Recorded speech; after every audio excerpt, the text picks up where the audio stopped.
कितना? अच्छा देख लें, वो खाली पूरा ये कर दीजिए ना, देखते देख लीजिए तो क्वेश्चन कट नहीं ना रहा है। कितना नंबर चलेंगे?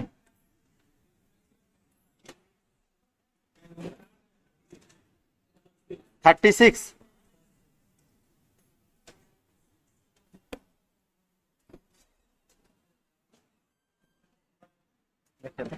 ठीक ठीक ठीक ठीक है, सही सही है, सही है, जा रहा है, जा रहा है।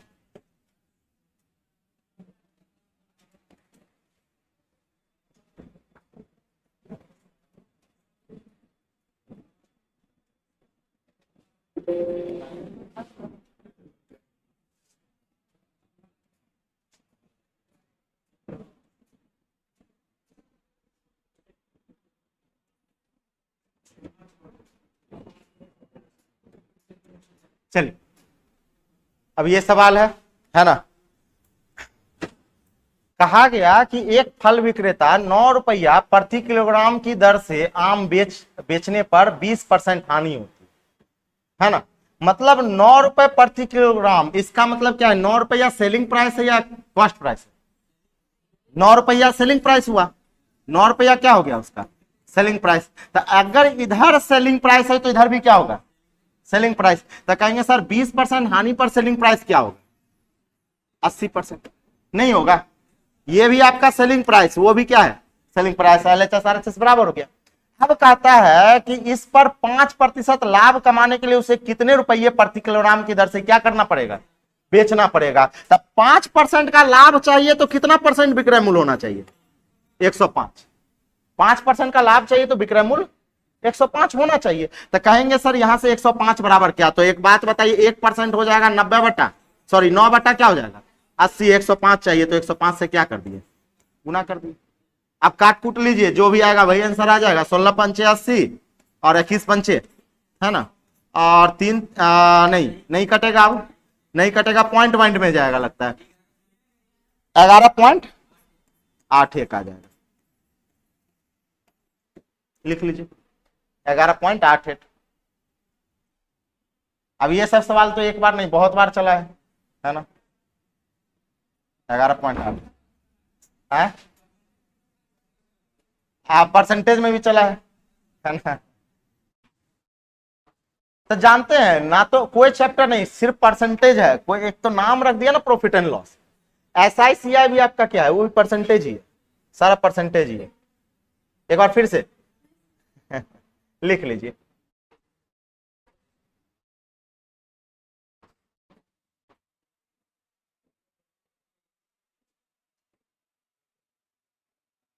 आगे चले, चलिए आगे देखिए। कहा गया कि किसी वस्तु का क्रय मूल्य और विक्रय मूल्य का अनुपात 4:5 है। यानी कॉस्ट प्राइस और सेलिंग प्राइस का जो रेशियो है वो क्या है? 4:5 है। इसका मतलब मेरा क्रय मूल्य 4 होगा तो विक्रय मूल्य क्या होगा? 5 होगा। तो लाभ हुआ या हानि हुआ? लाभ हुआ। तो कहेंगे सर लाभ प्रतिशत की बात करें तो 1 का लाभ आया क्रय मूल्य कितने में? 4 में, तो 100 में। 25% का क्या आ गया? प्रॉफिट आ गया। 25% का प्रॉफिट आ गया। 25% का लिख लीजिए।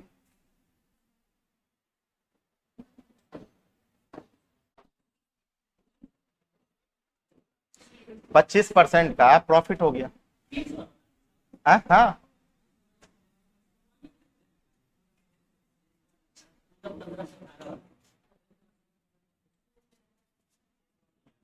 हो गया ना। चलिए आगे देखिए, देखिए लिखिएगा क्या? लिख लीजिए।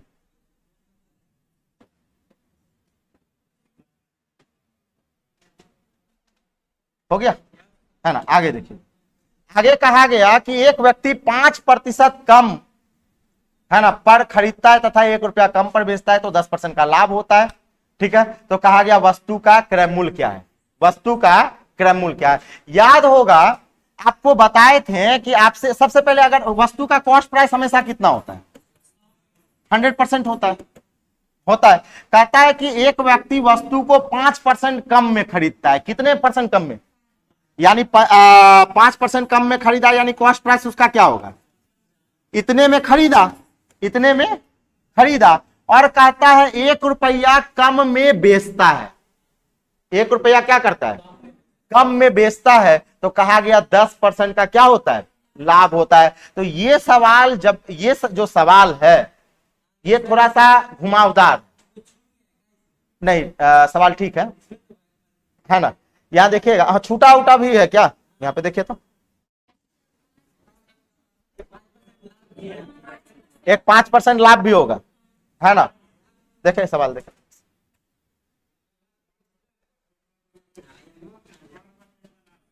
हाँ, आओ ये वाला ये टाइप है ना, वही हमको लग रहा था कि सवाल में कुछ ना कुछ गड़बड़ लग रहा था। यहां पे सवाल में छूटा हुआ है कि यदि वह इसे है ना, यदि वह इसे 5% लाभ पर कम पर खरीदता, 5% कम पे खरीदता, यहां पे छूटा हुआ है सवाल। सवाल क्या हुआ है, छूटा हुआ है। तो एक काम कीजिएगा, इस सवाल को जो है ना 38 नंबर सवाल को बहुत वीवीआई कर लीजिएगा। पहले 38 नंबर सवाल को वीवीआई कर लेना है और लिख लेना है यहां पे कि प्रॉफिट एंड लॉस का सबसे टफ सवाल। हाँ, प्रॉफिट एंड लॉस का सबसे हार्ड सवाल, सबसे हार्ड है। हालांकि जब समझा देंगे तो हार्ड नहीं रहेगा, लेकिन अभी क्या है, हार्ड है। तो आप जान लीजिए कि पूरे प्रॉफिट एंड लॉस में जो सवाल सबसे हार्ड वाला आता है ना, बस यही आता है, इससे ज्यादा पूरे प्रॉफिट एंड लॉस में हार्ड नहीं है। तो इस सवाल को कब बताएंगे, जब पूरा प्रॉफिट एंड लॉस खत्म हो जाएगा ना, तब बताएंगे, है ना, तब बताएंगे, तब मजा आएगा। आगे आ जाइए, आगे आ जाइए। कहता है कि सर एक फल विक्रेता कुछ संतरे 25 रुपया में कितने की दर से खरीदे, 10 की दर से खरीदता है। तो एक बात बताइए, 25 रुपया में 10 को खरीदा तो एक संतरे को कितने में खरीदा, हाँ वही 2.5 या 25/10। याद होगा, रुपया को हमेशा ऊपर, वस्तु की मात्रा कहां, नीचे। अब कहता है 25 रुपया में क्या को बेच दिया, 9 की दर से बेच दिया। तो सेलिंग प्राइस एक संतरे का क्या होगा, 25/9। आपसे क्या पूछ रहा है, लाभ प्रतिशत। याद कीजिए, जब प्रतिशत में पूछा जाए तो रेशियो निकाल लीजिए।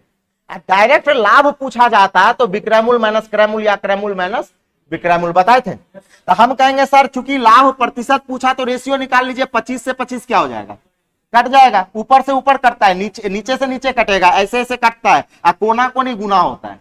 रेशियो में क्या होगा, कोना कोनी गुना। तो 9 आपका इधर आ जाएगा, 10 इधर आ जाएगा, यानी 9 हो जाएगा, ये क्या हो जाएगा, 10 हो जाएगा। इसका मतलब आपने 9 में खरीदा और 10 में क्या किए, बेचे। लाभ हुआ या हानि, लाभ हुआ। तो कहेंगे सर लाभ प्रतिशत कितने का लाभ आया, एक का क्रय मूल्य कितना, 9 में तो 100 में। यानी आप कहें सर 11/1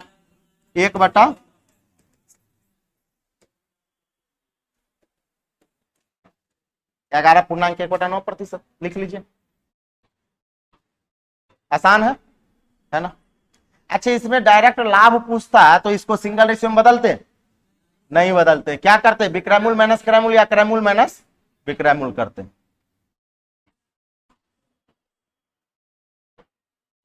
सारा चीज बताए हुए, चले आगे, है ना, लिख लिए, चलिए आगे। अब एक बात बताइए, इसमें कहा गया 5 रुपया में क्या वो खरीदा है, तो वही सवाल है, सेम सवाल बनाइए तो एक बार, सेम सवाल है, बनाइए तो इसको।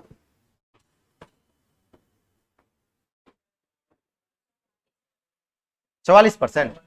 तो एक बात है, हम कहेंगे सर 5 रुपया में 6 को क्या करता है, खरीदता है। तो एक वस्तु का कॉस्ट प्राइस, एक वस्तु का जो कॉस्ट प्राइस होगा वो हम कहेंगे सर एक वस्तु का कॉस्ट प्राइस होगा 5/6, और सेलिंग प्राइस एक वस्तु का क्या हो जाएगा, 6/5, 6/5। अब यहां से चूंकि हमें प्रतिशत में लाभ पूछ रहा है या रुपया में, प्रतिशत में, तो सिंगल रेशियो में बदल लेंगे। 5 को इधर गुना कर दीजिए, 6 को इधर कहते ना कोना कोनी गुना कर देना है, तो 5 पचे क्या हो जाएगा 25, अच्छा छा के 36, तब 25 में हमने खरीदा, 36 में हमने बेचा, तो लाभ प्रतिशत आ गया कितने का 11 का लाभ आ जाएगा 25 में, तो 100 में कितना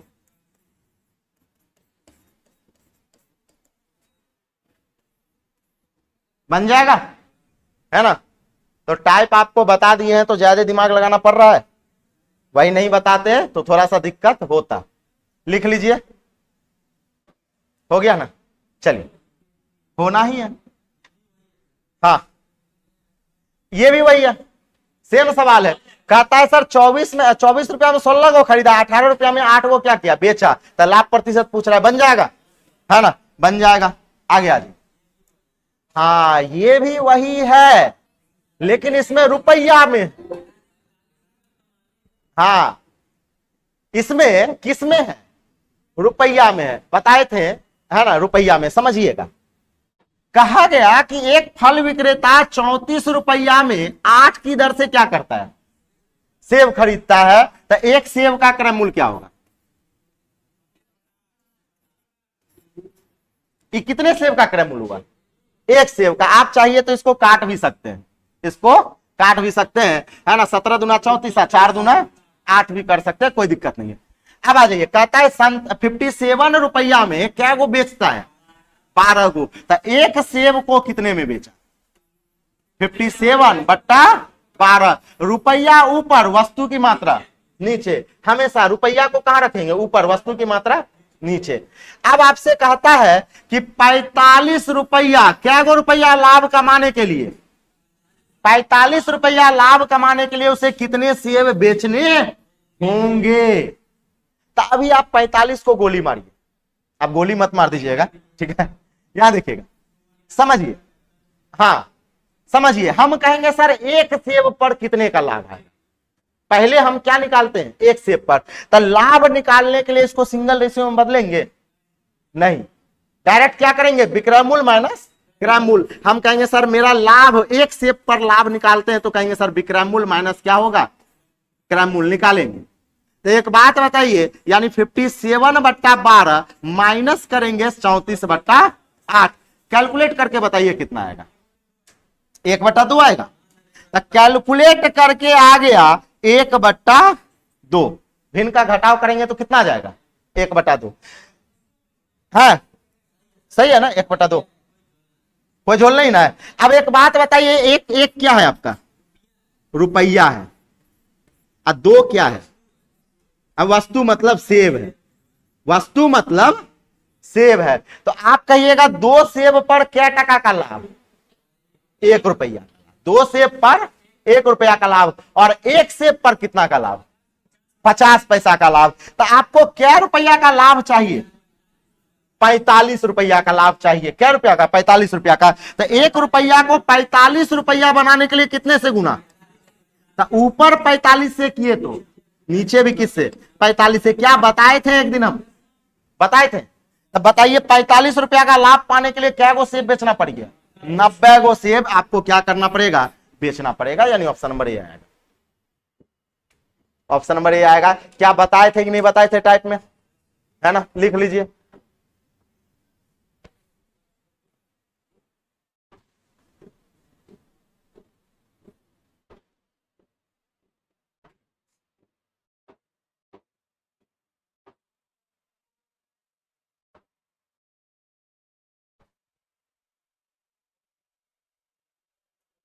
हो गया,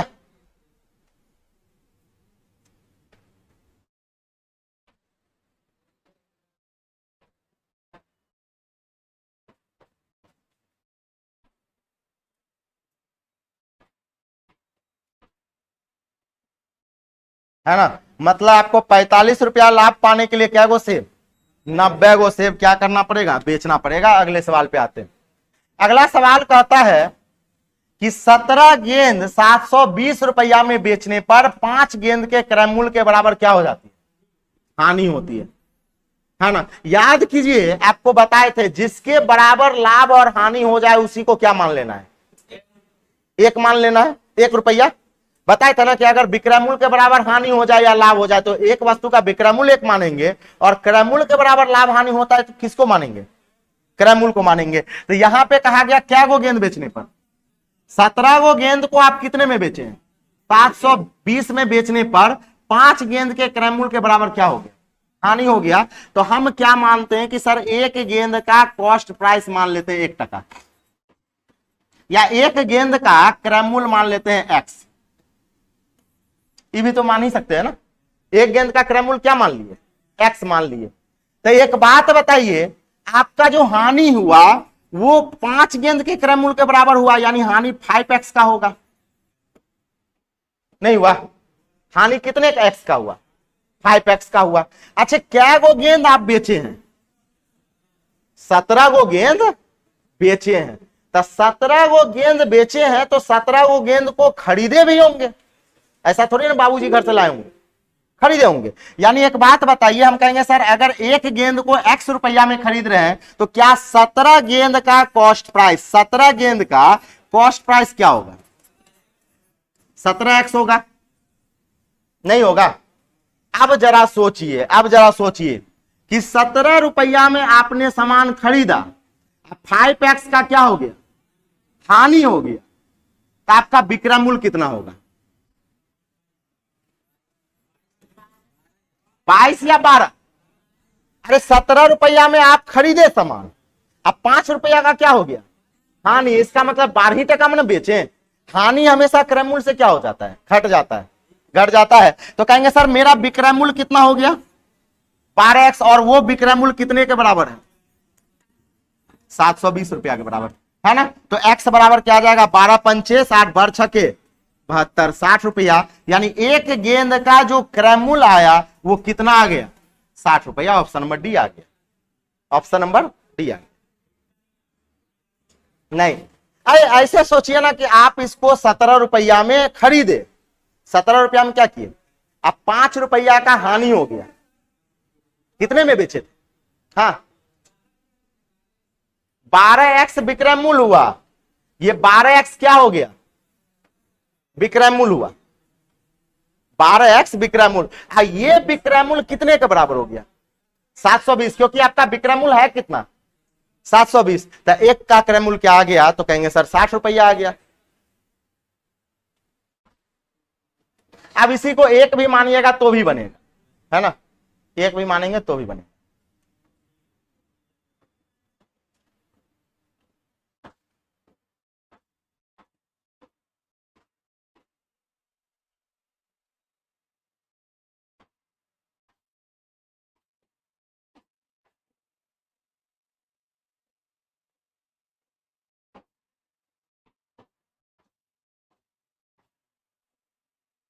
हानि हमेशा क्या हो जाता है? घटता है। हानि हमेशा क्या होता है? क्रय मूल्य घटेगा ना, इसलिए आपका विक्रय मूल्य क्या हो गया? 12x। अब वहां से विक्रय मूल्य कितना है? तो दोनों विक्रय मूल्य आपस में बराबर, तो x का वैल्यू क्या हो गया? 60 हो गया, x का वैल्यू 60 हो गया। अगले सवाल पे चलेंगे। अगला सवाल कहता है कि सर एक दुकानदार 12 कॉपी बेचने पर 4 कॉपी के विक्रय मूल्य के बराबर लाभ होता है। किसके बराबर लाभ हुआ? विक्रय मूल्य के बराबर। याद कीजिए, बताए थे जिसके बराबर लाभ और हानि हो उसको क्या मान लेंगे? x मानेंगे या 1 मानेंगे? कुछ भी मान सकते हैं। तो एक बात बताइए, यहां पे क्रय मूल्य को 1 माने या विक्रय मूल्य को 1 माने? विक्रय मूल्य को। एक वस्तु का, एक कॉपी का विक्रय मूल्य मान लेंगे 1 टका। अरे जिसके बराबर लाभ हानि होगा ना, इससे पहले देखिए, यहां देखेगा, इससे पहले यहां पे कहा गया कि क्रय मूल्य के बराबर हानि होती है। किसके बराबर हानि होती है? क्रय मूल्य के बराबर। इसलिए क्रय मूल्य को x माने या 1 माने, x भी कह सकते हैं और 1 भी कह सकते हैं, बात बराबर होता है। तो क्रय मूल्य को यहां 1 माने, लेकिन यहां पर जो है किसके बराबर लाभ हुआ? विक्रय मूल्य के बराबर लाभ हुआ। तो यहां किसको मानेंगे? विक्रय मूल्य को। बता चुके हैं, है ना। यानी एक कॉपी का विक्रय मूल्य क्या मान लिए? 1 रुपया। तो एक बात बताइए, आपका 4 कॉपी के विक्रय मूल्य के बराबर क्या हो रहा है? लाभ हो रहा है। तो आपका लाभ कितने टका का होगा? 4 टका का, 4 टका का। अब एक बात बताइए, आप क्या गो कॉपी बेचे हैं? 12 गो कॉपी बेचे हैं। तो एक कॉपी को जब 1 टका में बेचे तब 12 कॉपी को क्या टका में बेचे? यानी एक बात बताइए, क्या 12 कॉपी का जो विक्रय मूल्य होगा वो 12 टका होगा? 12 कॉपी का विक्रय मूल्य क्या होगा? 12 टका होगा। अब जरा सोचिए कि 12 रुपया में सामान बेचे, 4 रुपया का लाभ हुआ, मतलब क्रय मूल्य कितना हुआ? क्रय मूल्य कितना हुआ? 8 रुपया। क्रय मूल्य क्या हो गया? 8 रुपया। ये पता चला 8 कहां से आया? 12 में बेचे, 4 का क्या हुआ? लाभ हुआ। इसका मतलब 8 रुपया में खरीदे थे तब ना 12 में बेचे हैं, तो 4 का लाभ हो गया। तो हम कहेगा कि हमसे लाभ प्रतिशत बताइए, तो कहेंगे सर लाभ प्रतिशत बराबर लाभ कितने रुपया का है, और नीचे में क्रय मूल्य, क्रय मूल्य कितना है? 8, तो 100 में कितना? क्या ये सवाल, ये टाइप हम बताए थे कि जिसके बराबर लाभ और हानि हो जाए उसको क्या मान लेंगे? 1 मान लेंगे। बताए है? ठीक है, लिख लीजिए।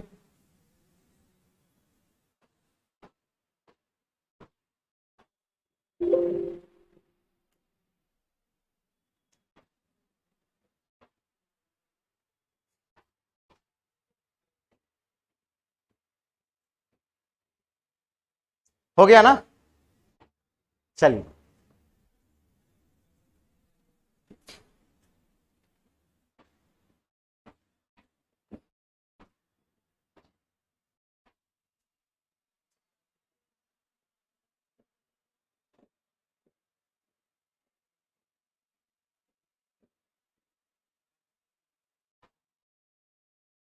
हो गया। चलिए आगे सवाल देखेंगे। अगला सवाल आगे की। अच्छा, यहां पे एक बात बताइए, किसको एक माने? कहता है कि सर 36 संतरे बेचने पर एक फल विक्रेता को 4 संतरे के विक्रय मूल्य के बराबर हानि होता है। किसको एक माने? विक्रय मूल्य को। जिसके बराबर लाभ और हानि होगा उसको क्या मान लेंगे? 1 मान लेंगे। तो हम एक संतरा का सेलिंग प्राइस क्या मान लेते हैं? 1 टका। एक संतरा का सेलिंग प्राइस क्या मान लिए? 1 टका। तो एक बात बताइए, 4 संतरे के विक्रय मूल्य के बराबर क्या हो रहा है? हानि हो रहा है। तो उसका जो हानि होगा वो कितना टका का? 4 टका का हानि हो गया। हानि हो गया। अच्छा, क्या गो संतरा बेचा है? 36 गो संतरा क्या किया है? बेचा है। तो एक संतरे को अगर 1 टका में बेच रहा है तो 36 संतरे का विक्रय मूल्य क्या होगा? 36 रुपया। नहीं होगा?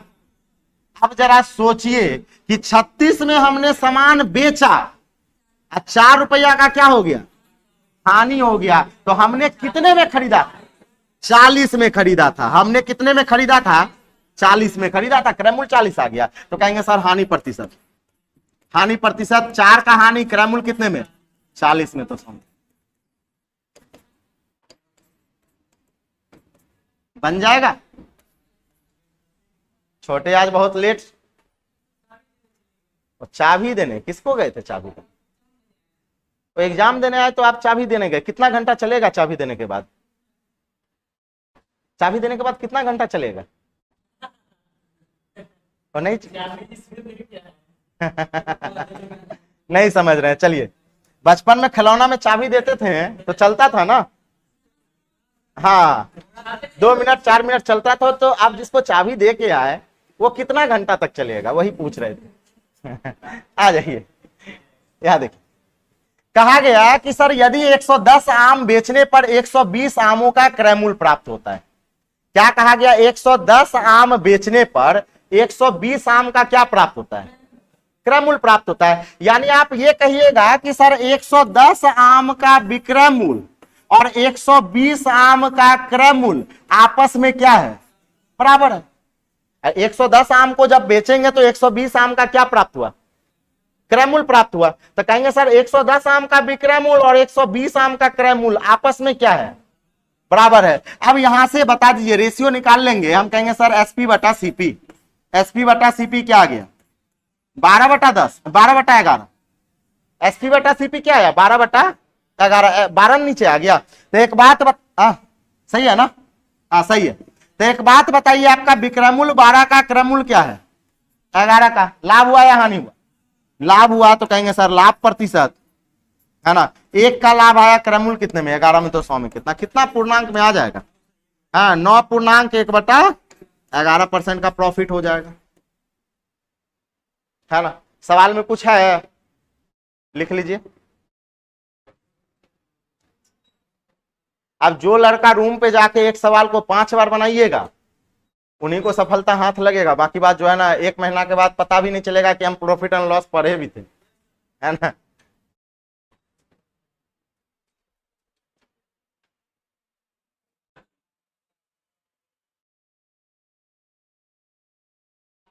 हो गया, चलिए आगे चलेंगे।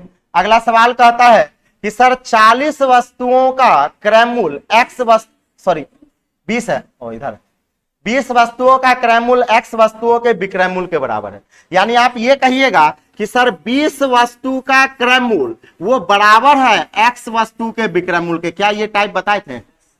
20 वस्तु का क्रय मूल्य एक्स वस्तु के क्या है? विक्रय मूल्य के बराबर है। तो यहां से आप कहिएगा सर सीपी बटा एसपी, सीपी बटा एसपी बराबर एक्स बटा क्या आएगा? 20 आएगा। यानी आपका क्रय मूल्य एक्स होगा तो विक्रय मूल्य कितना होगा? 20 होगा, नहीं होगा। और कहा गया कि लाभ कितने परसेंट का है? तब 25% का फ्रैक्शन वैल्यू 1/, क्या होता है? 4 होता है। 25 चौके 100। तो ये 4 आपका क्रय मूल्य या विक्रय मूल्य? 4 आपका क्रय मूल्य, 1 का क्या हो गया? लाभ। तो आप एक बात बताइए, सीपी अनुपात एसपी की बात करें तो आप कह सकते हैं सर मेरा क्रय मूल्य 4 होगा तो विक्रय मूल्य कितने का होगा? 5 होगा। क्रय मूल्य 4 होगा तो विक्रय मूल्य 5 का होगा। तो एक बात ये बताइए, यहां पर आप बताइए कि विक्रय मूल्य कितना है? 20 है और यहां से कितना है? 5 है। तो आप कह सकते हैं सर 5 रिप्रेजेंट कर रहा है 20 को। 5 कितने को रिप्रेजेंट कर रहा है? 20 को। तो क्या गुना हो गया? 4 गुना। तो आपको क्रय मूल्य निकालना है, एक्स का वैल्यू निकालना है, यानी एक्स 4 का 4 गुना क्या हो जाएगा? 16 हो जाएगा। यानी एक्स की जो वैल्यू आई वो कितनी आ गई? 16। क्रय मूल्य कितना है? 16 है। तो हम कहेंगे सर यहां से 16 हो जाएगा। Option number B. 5 रिप्रेजेंट करेगा 20 को तो एक का वैल्यू हो जाएगा 4, है ना। तो हम कहेंगे सर 4 का वैल्यू क्या हो जाएगा? 16।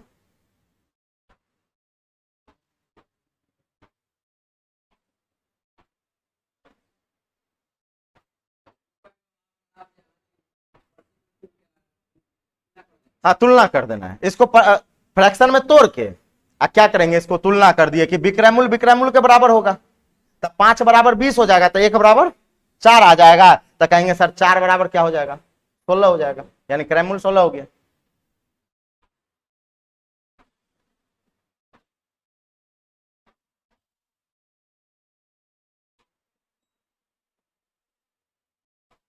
चले आगे, चलिए आगे। कहता है 50 वस्तु का विक्रय मूल्य 40 वस्तु के क्रय मूल्य के क्या है? बराबर है। वही है ना। 50 वस्तु का विक्रय मूल्य तो 50 एसपी, 40 वस्तु का क्रय मूल्य यानी 40 सीपी, आपस में क्या है? तब बराबर का साइन। अब यहां से एसपी बटा सीपी की अगर बात करें, रेशियो की बात करें, तो सीपी नीचे आ गया, यानी 4 बटा क्या आ गया? 5 आ गया। 4 बटा 5। अब इसका मतलब मेरा विक्रय मूल्य 4 होगा, क्रय मूल्य क्या होगा? 5 होगा। लाभ हुआ या हानि हुआ? हानि हो गया। तो कहेंगे सर हानि प्रतिशत, 1 की हानि आ गई क्रय मूल्य कितने में? 5 में। तो 100 में कितना परसेंट आ गया? 20% की क्या हो गई? हानि हो गई, जो ऑप्शन नंबर बी में, ऑप्शन नंबर बी में। ठीक है। अब बताइए, ये सब टाइप हम पूरा बता दिए हैं, तो ये सब तो घर पे से भी बना के ला सकते थे, आराम से ला सकते थे, है ना। चलिए अगला सवाल। 12 टॉफी, हाँ कितना? 1 रुपया में 12 टॉफी के दर से बेचने पर एक व्यक्ति को 20% की क्या होती है? हानि होती है। तो 1 रुपया में क्या को बेचा? 12। तो 1 टॉफी का विक्रय मूल्य क्या होगा? 1/12। रुपया ऊपर, वस्तु कहां?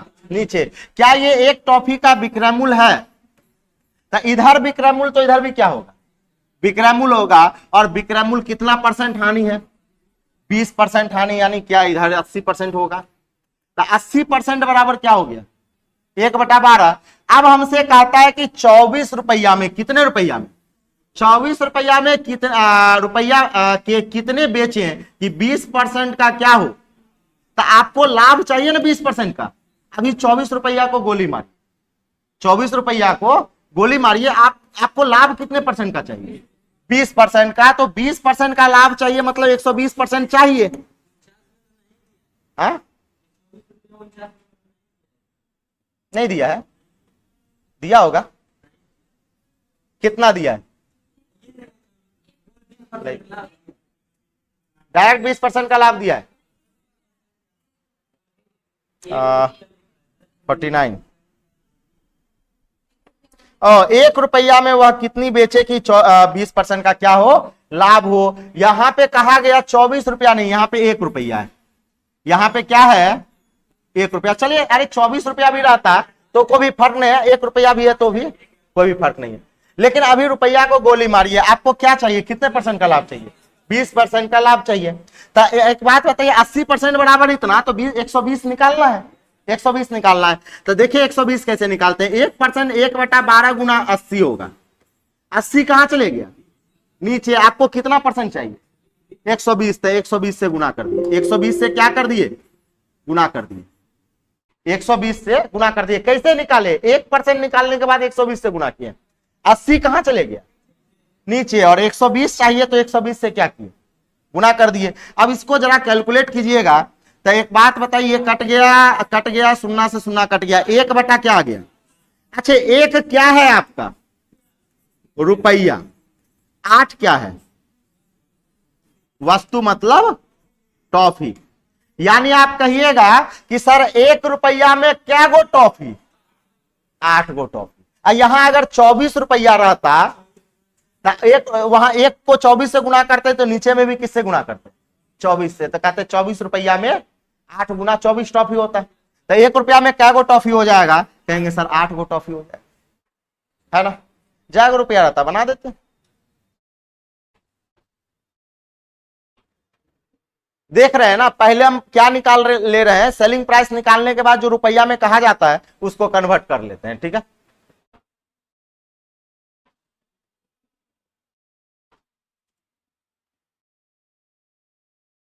ऊपर में हमेशा रुपया, नीचे में वस्तु की मात्रा, है ना। हो गया, बन गया। चलिए चलिए आगे, अगला देखिएगा। सेम सवाल है, एक बार बनाने की कोशिश कीजिए। सेम है, डिट्टो, है ना। आपसे यह कहना है कि 24 रुपया में कितने बेचे कि 20% का लाभ हो, बता दीजिए इसका आंसर क्या हो, है ना। आ रहा है, कितना आंसर आया, 18। बनाने दीजिए सब आदमी को, सब आदमी बनाइए।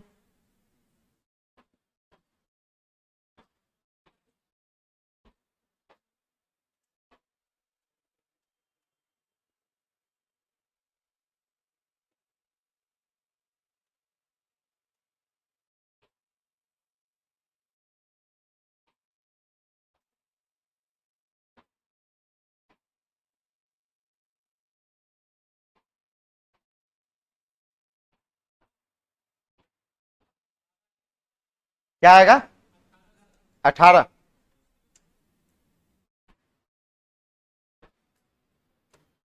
बना। चलिए यहां देखिएगा, कहा गया कि सर 40 रुपया में क्या गो नींबू बेचा है, 45। तो कहेंगे सर एक नींबू को कितने में बेचा, 40/45। ये सेलिंग प्राइस हुआ, तो इधर भी सेलिंग प्राइस लेंगे, और 20% का क्या हो गया, हानि। यानी इधर कितना ले ले, 80%, 80%। अब कहता है कि 24 रुपया में कितने बेचे, तो इस 24 रुपया को अभी गोली मारिए। 24 रुपया को क्या किया, गोली मारे कि 24 रुपया में कितने बेचे कि 20% का क्या हो, लाभ हो। तो सबसे पहले लाभ निकाल लीजिए 20% का। तब 20% के लाभ पर आपका सेलिंग प्राइस क्या 120% होगा। तो 80% बराबर इतना, तो 120% बराबर कितना निकालना है। तो कहेंगे सर ये हो जाएगा 40/45। हाँ काट सकते हैं, काट भी सकते हैं, कोई दिक्कत नहीं है, कोई दिक्कत नहीं है। गुना किससे कर देंगे, ये 80 नीचे में गुना करेंगे, क्योंकि 80 नीचे में गया। 120 से फिर क्या कर देंगे, मल्टीप्लाई कर देंगे। अब इसको सॉल्व कर लेना है, यहां से काटेंगे 40 दूना 80, है ना, और 15 थे 20 से, और 15 तिया 45।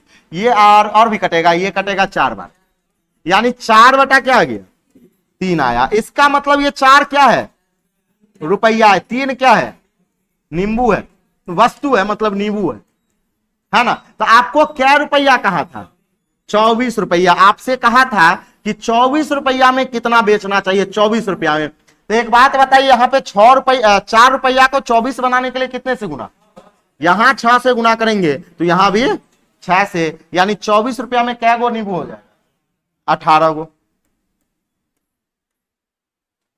24 रुपया में 18 गो हो जाएगा, लिख लीजिए। अब इससे आसान मेथड हो सकता है क्या, एकदम नहीं होगा, आराम से बना सकते हैं सवाल को। आगे चले, लिख लिए, चलिए आगे। अब आ जाइए, यहां पे कहा गया कि एक व्यक्ति कुछ संतरे 10 रुपए प्रति दर्जन तथा उतने ही संतरे 8 रुपए प्रति दर्जन की दर से खरीदते हैं। इन सबों को मिलाकर 11 रुपए प्रति दर्जन की दर से बेचकर 120 रुपया का लाभ कमाया। उसने कुल कितने संतरे खरीदे, कुल कितने संतरे खरीदे, समझिएगा। हम ये मान लेते हैं कि एक आदमी 2 बार संतरा खरीदा है, समझिएगा, 2 बार संतरा खरीदा है। हम कहेंगे कि सर वो पहले बार में 10 रुपए प्रति दर्जन के हिसाब से खरीदा, तो हम कहेंगे सर वो पहले बार में वो एक्स दर्जन खरीदा। कितना दर्जन, एक्स दर्जन, समझिएगा। पहले बार में कितना खरीदा, एक्स दर्जन। और कैसे दर्जन खरीदता है, 10 रुपए प्रति दर्जन के हिसाब से खरीदता है, तो हम कहेंगे सर एक्स 10 रुपए 10 एक्स दर्जन का दाम हो जाएगा 10x, नहीं होगा, एक दर्जन का दाम 10 टका, तो एक्स दर्जन का दाम क्या हो जाएगा, 10x हो जाएगा।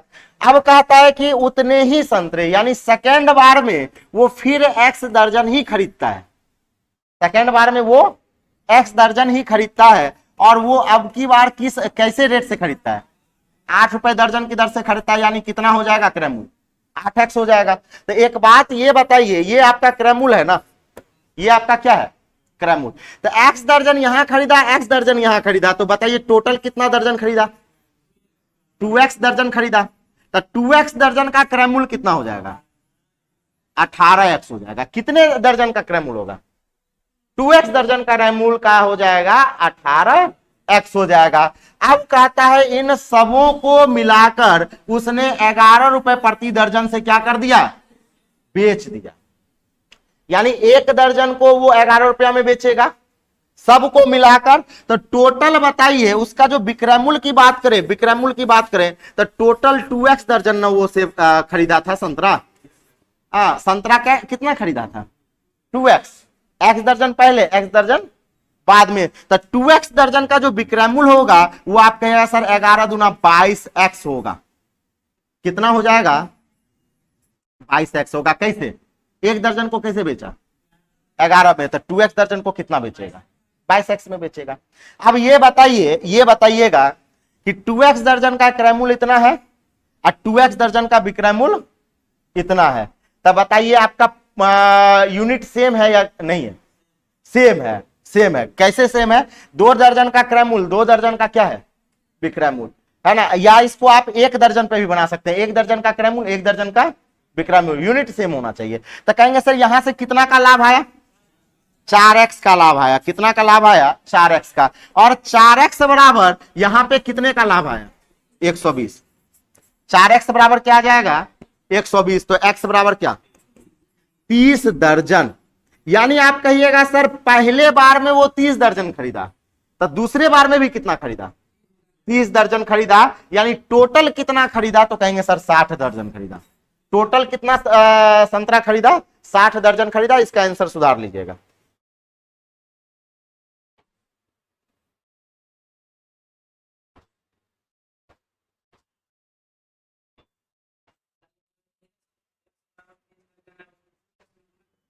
हाँ नहीं, ऐसे सोचिए ना, x बराबर 30 दर्जन आया ना, तब पहले बार में आप 30 दर्जन खरीदे, पहले बार में कितना खरीदे थे, 30 दर्जन। तब दूसरे बार में भी आप उतना ही संतरा खरीदे ना, यानी पहले बार में 30 दर्जन खरीदे तो दूसरे बार में भी 30 दर्जन खरीदे, तो टोटल कितना खरीदे, 60 दर्जन खरीदे, है ना। आंसर में यहां पे गड़बड़ होगा, उसको सुधार लेना है।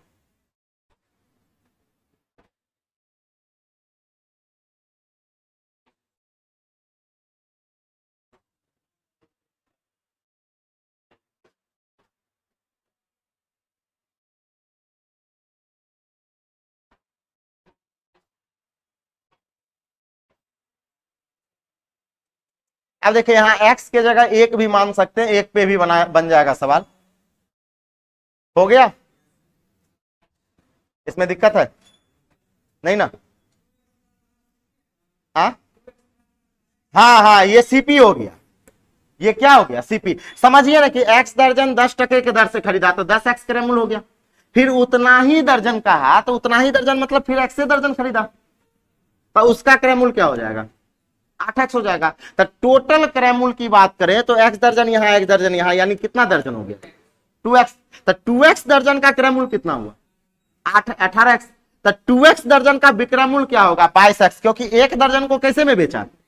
11 टका में। तो 2x को कितने में बेचा होगा? 11 दूना 22x में। तब बताइए आपका लाभ जो होता है, लाभ 120 का हुआ तो लाभ बराबर विक्रयमूल्य माइनस क्या होगा?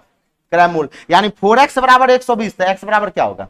30। यानी 30 दर्जन हमने पहले खरीदा था और 30 दर्जन हम बाद में खरीदे, तो टोटल कितना खरीदे? 60 दर्जन खरीदे। अगला सवाल देखिएगा। अगला कहता है सर, एक व्यापारी ने 20 रुपए प्रति किलोग्राम की दर से 26 किलोग्राम चावल और 36 रुपए प्रति किलोग्राम की दर से 30 किलोग्राम चावल के साथ मिश्रण को 30 रुपए प्रति किलोग्राम की दर से बेच दिया। इसे उस व्यापारी को क्या हुआ? आंसर किसमें है? आंसर लाभ में तो है, बात सही है, लेकिन परसेंटेज में या रुपया में? परसेंटेज में। तो परसेंटेज में आप रेशियो पे भी सवाल बना सकते हैं, कोई दिक्कत वाली बात नहीं है। चलिए समझते हैं। अच्छा एक बात बताइए, अगर हम कहेंगे कि सर 2 केजी का क्रय मूल्य ले ले, 1 केजी का विक्रय मूल्य ले ले, तो वास्तविक लाभ और हानि निकलेगा? नहीं निकलेगा। अगर 1 केजी का विक्रय मूल्य लेंगे तो क्रय मूल्य भी कितना का लेना पड़ेगा? 1 केजी का। या आप कहिए सर 2 केजी का क्रय मूल्य लेंगे तो विक्रय मूल्य भी कितना केजी का? 2 केजी का, तभी जाके वास्तविक लाभ और हानि निकलता है। अब आ जाते हैं। कहता है एक व्यापारी 20 रुपए प्रति किलोग्राम की दर से, है ना, 26 किलोग्राम चावल क्या करता है? खरीदता है। तो एक बात बताइए, 26 केजी का कॉस्ट प्राइस होगा 20 गुना 26? नहीं होगा। 1 किलो को 20 रुपया में खरीदेगा तो 26 किलो को कितने में? 26 गुना 20 यानी कितना हो जाएगा? 520 रुपया हो गया। क्या किलो का निकला? 26 किलो का। अब कहता है कि 36 रुपए प्रति किलोग्राम के दर से कितना किलो चावल? 30 किलो खरीदता है। तो हम कहेंगे सर फिर 30 केजी वो खरीदा, 30 केजी खरीदा, लेकिन अब की बार वो किस रेट से खरीदता है? 36 रुपए किलोग्राम की दर से कितना केजी? 30 केजी, है ना। तो यहां से ये बताइए, यहां से क्रय मूल्य कितना आ जाएगा? 1000, ये 1080 आएगा ना, 1080। तो एक बात बताइए, टोटल क्रय मूल्य की बात करें तो यहां से अगर इस दोनों को जोड़ते हैं, यानी आप कहिएगा कि सर 56 केजी का जो कॉस्ट प्राइस हुआ वो आपका इस दोनों को जोड़ लेंगे, 1600 नहीं हुआ? तो 56 केजी का ना कॉस्ट प्राइस 1600 हुआ, तो 1 केजी का कॉस्ट प्राइस कितना? तो 56 से इसको क्या करेंगे? काट देंगे। कितने बार में कटेगा? 16 32 48 नहीं कटेगा। 4 से काटते हैं एक बार, 4 एकम 4 और 4 चौके 16, और 4 से काटिएगा तो 400 बार में। फिर आप 2 से काट सकते हैं, ये 7 हो जाएगा और ये 200 हो जाएगा। नहीं हो जाएगा। यानी एक बात बताइए, आप अगर रेशियो की बात करें तो 1 केजी का जो कॉस्ट प्राइस होगा वो आप कह सकते हैं सर 200/7। नहीं होगा। 1 केजी का कॉस्ट प्राइस क्या होगा? 200/7। ये आपका काटने के बाद आया, 200/7 आया। तो 1 केजी का अगर कॉस्ट प्राइस 200/7 आया तो कहा गया कि साथ में मिश्रण को कैसे बेचा गया? 30 रुपए प्रति किलोग्राम की दर से बेचा गया। यानी 1 केजी का विक्रय मूल्य कितना है? 30 है। 1 केजी का क्रय मूल्य हो गया 20/7, तो 1 केजी का विक्रय मूल्य क्या हो गया? 30 हो गया। तो क्या इसको सिंगल रेशियो में बदल देंगे तो आपका 7 यहां कोना कोनी गुना हो जाएगा, यानी 7 तिया क्या हो जाएगा? 210 हो जाएगा, 210। अब जरा सोचिए कि 200 में हमने खरीदा, 210 में क्या किए? बेच दिए। तो बताइए लाभ हुआ या हानि हुआ? लाभ हो गया। कितने परसेंट का? 10 का लाभ हुआ 200 में, तो 5% का क्या हो गया? प्रॉफिट। 5% का प्रॉफिट हो गया, इसको लिख लीजिए, लिख लीजिए।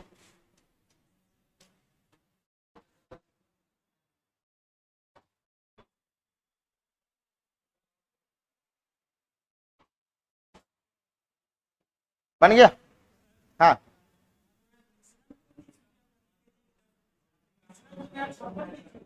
हाँ, अब देखिए चूंकि हुआ क्या कि यहां पे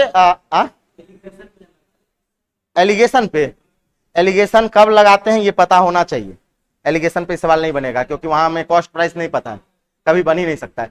हाँ, यहां पे जो है बता रहे हैं, अगर हमें रुपया में लाभ निकालना रहता ना, समझिए बात को, रुपया में लाभ निकालना रहता तो ये जो हम विक्रय मूल्य जो निकाले वो 1 केजी का, वो हमें 56 केजी का विक्रय मूल्य लेना पड़ता। कितने केजी का विक्रय मूल्य लेना पड़ता? 56 केजी का। लेकिन चूंकि हमें लाभ जो है परसेंटेज में चाहिए, परसेंटेज में, तब परसेंटेज में जब चाहिए तो आप 56 केजी का भी लेके बना सकते हैं, 56 केजी का भी विक्रय मूल्य निकाल के बना सकते हैं और 1 केजी पे भी बना सकते हैं। तो चूंकि 56 केजी का जब बनाते हैं तो इसको फिर 56 से गुना करना पड़ता है। 30 को किससे गुना करना पड़ता? 56 से गुना करना पड़ता है और फिर 1680 होता है, फिर 80/1600 गुना क्या करते हैं? 100 करते हैं। तो थोड़ा सा आपका कैलकुलेशन बढ़ता है, गुना बढ़ता है, इसलिए उसको 1 केजी पे बना दिए। ठीक है, लिख लीजिए।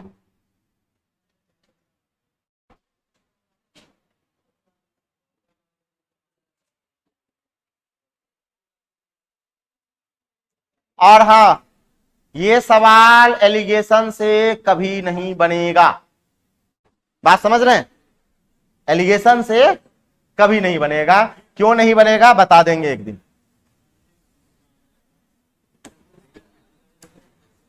अब आ जाइए, यहां पे कहा गया कि सर अरुण ने 11.5 रुपए प्रति किलोग्राम की दर से 30 केजी गेहूं और 14 रुपया 25 किलोग्राम रुपया प्रति किलोग्राम की दर से 20 किलोग्राम गेहूं के साथ मिश्रण को एक ही भाव में बेच दिया और 30% का क्या किया? लाभ कमाया। तो मिश्रण का भाव ज्ञात करना है।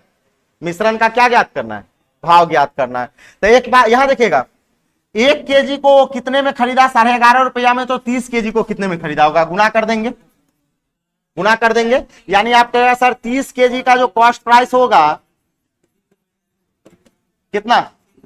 345। 345। अब एक बात बताइए, 20 किलोग्राम गेहूं को 14 रुपया 25 पैसा में खरीदा, सॉरी 1 केजी को 14 रुपया 25 पैसा में, तो 20 किलो को कितना में? गुना कर देंगे, है ना? तब 20 केजी का कॉस्ट प्राइस क्या आएगा? 285। सही है, 14 दूना 28 और सही है ना? सही है। अब एक बात बताइए, यानी आप कह सकते हैं सर 30 20 50, तो 50 केजी का कॉस्ट प्राइस, 50 केजी का कॉस्ट प्राइस क्या हो जाएगा? सबको जोड़ लेंगे, 630। तब 50 केजी का कॉस्ट प्राइस क्या हो गया? 630 हो गया। अब आपसे कहा गया, क्या कहा जाता है कि सबको मिलाकर मिश्रण को एक ही भाव में बेचा गया और 30% का क्या चाहिए? लाभ चाहिए। 30% का लाभ चाहिए। तो हमें प्रति किलोग्राम मिश्रण का भाव पूछ रहा है, 1 केजी का पूछ रहा है। तो एक बात बताइए, अगर आप ये कहिएगा कि सर 50 केजी का दाम इतना, तो 1 केजी का कॉस्ट प्राइस क्या होगा? 1 केजी का कॉस्ट प्राइस क्या होगा? तो आप कहेगा सर 63/5 होगा। नहीं होगा, ये 0 से 0 कट गया, 5 कहां चले आया? तो 1 केजी का दाम इतना हो गया, तो हमसे कहा 30% का लाभ चाहिए, तो 1 केजी का जो विक्रय मूल्य होगा 30% का लाभ लगा दीजिए। यानी कहेंगे सर 63/5 इंटू 130/100। अब इसी को कैलकुलेट कर लेना है। इसको जो कैलकुलेट करेंगे, जो आएगा आंसर आएगा, यहां से काटेंगे, है ना? गुना कर लीजिए, 16.38 है ना? 16 पॉइंट क्या आ जाएगा? 38। यानी 1 केजी का जो विक्रय मूल्य होगा वो 16 रुपया 38 पैसा होगा। 16 रुपया 38 पैसा। टाइम हो गया। चलिए, कितना सवाल निकला? 16 को सवाल निकल गया ना? चलिए, बहुत खिंचाया। अब ये सब सवाल को रूम पर जाने के बाद एक बार जरूर बनाइए, नहीं बनाइएगा तो जिंदगी में सवाल आपसे नहीं बनेगा, है ना? लिख लीजिए।